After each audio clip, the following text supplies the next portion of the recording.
أعوذ بالله من الشيطان الرجيم. بسم الله الرحمن الرحيم. الرحمن علم القرآن خلق الإنسان علمه البيان. الشمس والقمر بحسبان والنجم والشجر يسجدان والسماء رفعها ووضع الميزان ألا تطغوا في الميزان وأقيموا الوزن بالقسط ولا تخسروا الميزان والأرض وضعها للأنام فيها فاكهة والنخل ذات الأكمام والحب ذو العصف والريحان فبأي آلاء ربكما تكذبان خلق الإنسان من صلصال كالفخار وخلق الجان من مارج من نار فبأي آلاء ربكما تكذبان رب المشرقين ورب المغربين فبأي آلاء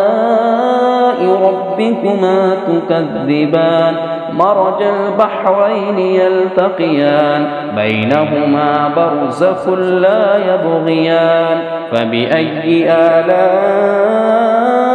ربكما تكذبان يخرج منهما اللؤلؤ والمرجان فبأي آلاء ربكما تكذبان وله الجوار المنشآت في البحر كالأعلام فبأي آلاء ربكما تكذبان كل من عليها فان ويبقى وجه ربك ذو الجلال والإكرام فبأي آلاء ربكما تكذبان يسأله من في السماوات والأرض كل يوم هو في شأن فبأي آلاء ربكما تكذبان سنفرغ لكم أيها الثقلان فبأي آلاء ربكما تكذبان يا معشر الجن والإنس إن استطعتم أن تنفذوا من أقطار السماوات والأرض فانفذوا لا تنفذون إلا بسلطان فبأي آلاء ربكما تكذبان يرسل عليكما شواظ من نار ونحاس فلا تنتصران فبأي آلاء ربكما تكذبان فإذا انشقت السماء فكانت وردة كالدهان فبأي آلاء ربكما تكذبان فيومئذ لا يسأل عن ذنبه إنس ولا جان فبأي آلاء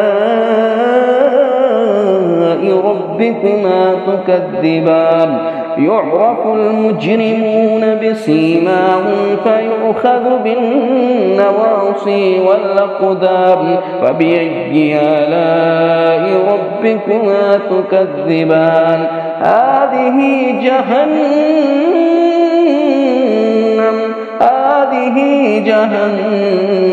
التي يكذب بها المجرمون يطوفون بينها وبين حميم آن فبأي آلاء ربكما تكذبان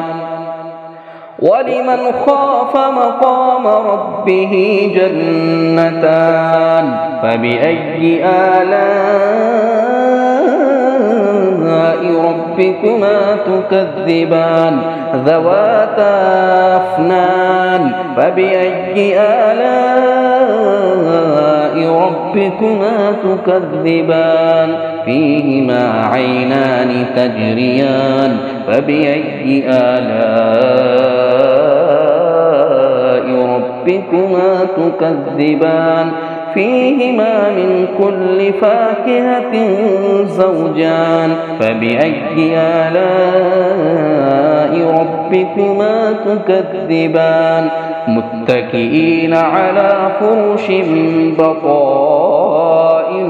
من استبرق وجنى الجنتين دان فبأي آلاء ربكما تكذبان فيهن قاصرات الطرف لم يطمثهن إنس قبلهم ولا جان فبأي آلاء ربكما تكذبان كأنهن الياقوت والمرجان فبأي آلاء